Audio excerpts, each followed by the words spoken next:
Assalamualaikum warahmatullahi wabarakatuh.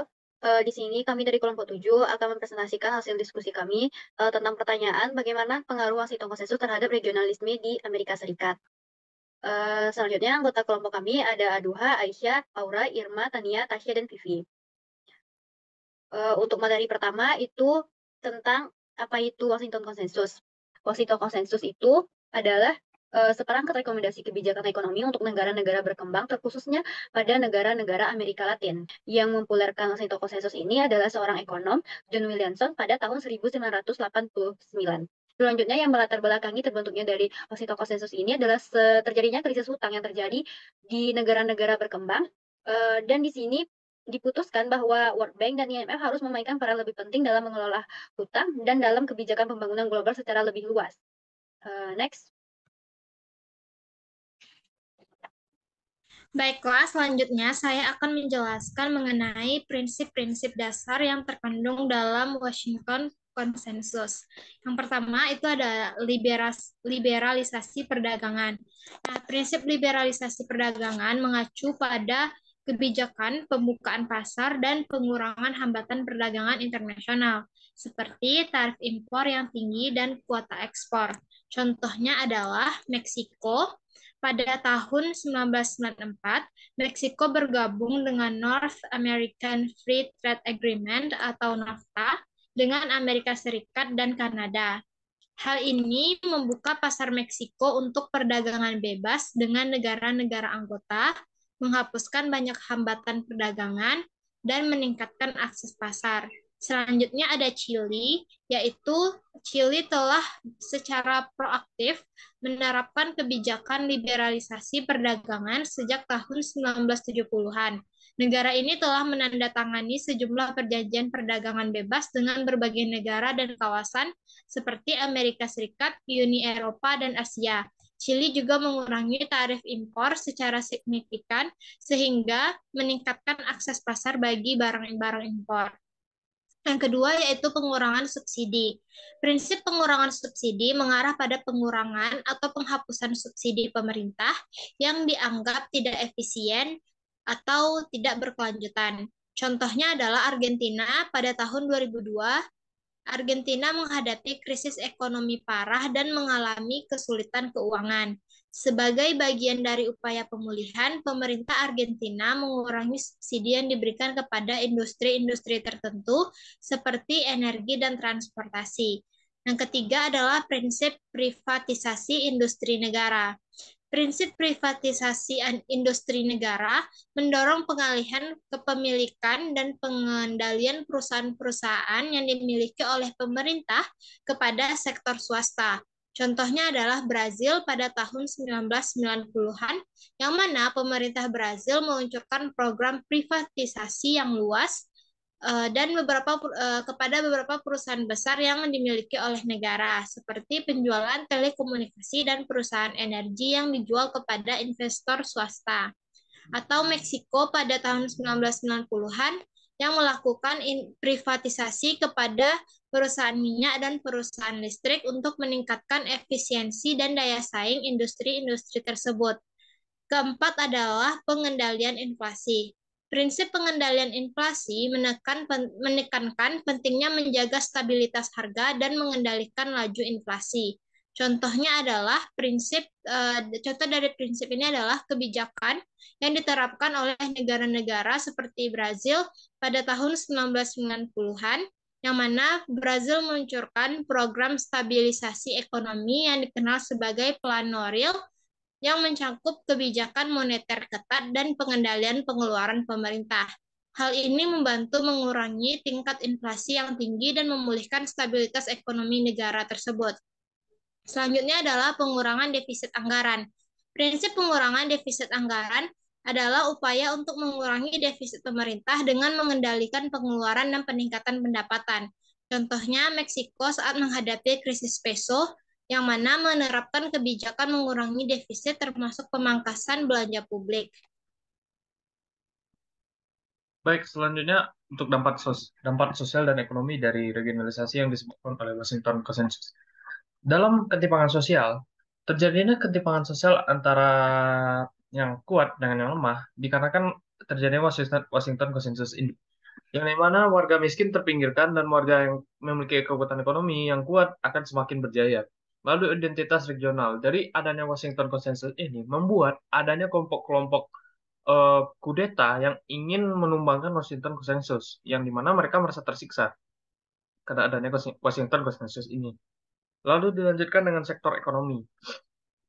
Sektor ekonomi, yang dimana Washington Consensus ini yang awalnya ingin menciptakan keadilan, namun nyatanya hanya menguntungkan beberapa pihak saja dan memperkuat sektor lokal pada pada sektor-sektor lokal tersebut tidak terjalan sebagaimana mestinya, yaitu integrasi regional.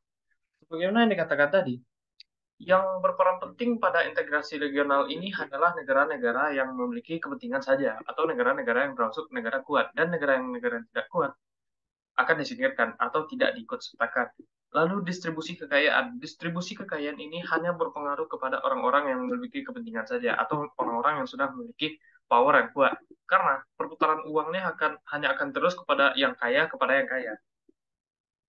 Lalu selanjutnya, pengaruh yang diberikan kepada bidang sektor tersebut yaitu ada pada sektor industri lokal, pertanian, ketimpangan pendapatan, tingkat kemiskinan, ketimpangan sosial, dan bahkan terhadap akses layanan publik. Sekian dan terima kasih.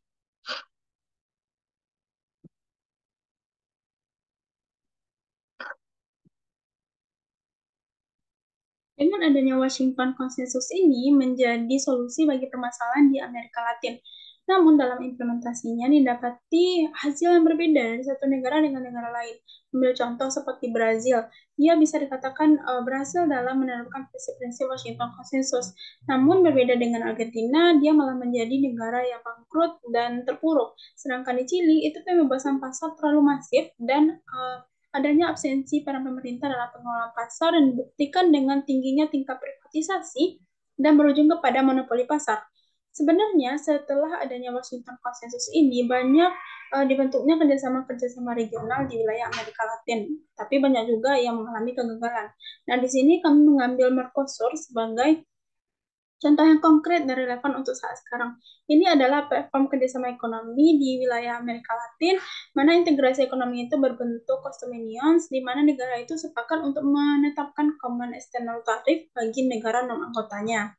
Nah, waktu demi waktu berjalan dan integrasi dari Mercosur ini menjadi deep integration, di mana negara-negara itu sepakat untuk membentuk kerjasama di luar dari sektor ekonomi. Contohnya seperti dari segi energi, transportasi, dan telekomunikasi. Pada tahun 1998, negara anggota itu menandatangani Declaration on Workers' Rights dan perjanjian lainnya yang mendukung demokrasi, HAM, dan peace zone.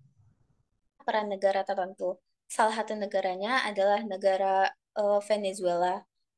Dengan adanya Washington Consensus yang dipimpin oleh Amerika Serikat, dengan menggunakan paham neoliberalisme, hal itu membuat pemimpin Venezuela yaitu Hugo Chavez berharap agar hal ini dapat mengembangkan atau meningkatkan ekonomi yang sedang kritis. Namun ternyata kebijakan yang dibuat bertolak belakang dengan prinsip-prinsip dari paham neoliberalismenya Amerika Serikat, yaitu salah satu lembaganya adalah IMF dan Bank Dunia. Hal itu merugikan berbagai negara dan mayoritas negaranya adalah negara Venezuela. Habis itu karena adanya kekecewaan dan kerugian tersebut, maka pemimpin dari Venezuela yaitu Hugo Chavez berani menentang lembaga neoliberalisme dengan cara mengundurkan diri dari lembaga-lembaga tersebut dan juga menetapkan sosialisme dengan lebih melayani kepentingan rakyat pekerja daripada melayani korporasi-korporasi kapitalis. Upaya yang dilakukan agar perkembangan ekonominya yang dilakukan Venezuela yaitu yang pertama, negara Venezuela menyiapkan aliansi bersama negara yang ekonominya berkembang dengan pesat, seperti Rusia, India, Cina, dan Belarusia. Lalu selanjutnya, yang kedua, negara Venezuela menyiapkan negara Venezuela dalam kebijakan luar negeri telah menandatangani perjanjian dengan negara Kuba untuk mengirimkan minyak bumi kepada negara Kuba secara murah. Terus selanjutnya, Venezuela juga menjalin hubungan dengan pemerintahan Irak, Iran, Libya, dan Korea Utara. Dan juga pada saat yang bersamaan, Venezuela juga meningkatkan kerjasama dagang dan diplomasi dengan Iran. Lalu ada beberapa negara juga yang menentang paham neoliberalismenya Amerika Serikat tersebut. Salah satunya adalah negara Brazil, Bolivia, Kuba, Argentina, Panama, Uruguay, dan Chili. Setelah saya Isabella Zavel di sini akan menjelaskan mengenai perubahan pendekatan Washington Consensus diakibatkan oleh penolakan prinsip neoliberal. Kemunculan Washington Consensus ini diinisiasi oleh dua lembaga keuangan besar yaitu World Bank dan IMF. Washington Consensus ini singkatnya menginginkan peningkatan pertumbuhan ekonomi di kawasan Amerika Latin tanpa intervensi pemerintah dengan sistem perdagangan bebas seperti itu, teman-teman. Nah, Washington Consensus ini akhirnya mengalami penurunan sejak terjadinya dinamika perubahan pergantian pemimpin. Pemimpin-pemimpin baru ini menginginkan untuk mengadopsi model perekonomian yang inklusif serta memihak pada kepentingan rakyat. Seperti contohnya ada Hugo Chavez di Venezuela dan juga ada Evo Morales di Bolivia.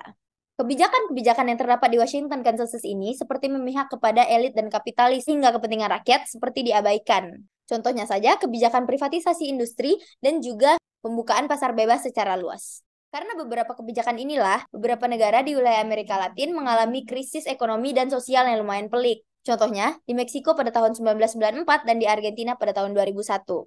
Namun, penolakan terhadap Washington Consensus ini sebenarnya tidak merata di seluruh daerah di Amerika Latin. Karena masih ada beberapa negara yang menerapkan kebijakan-kebijakan tersebut di negaranya. Baik, sekian. Terima kasih. Jadi kesimpulannya adalah Washington Consensus ini merupakan istilah yang disuarakan oleh John Williamson pada tahun 1989.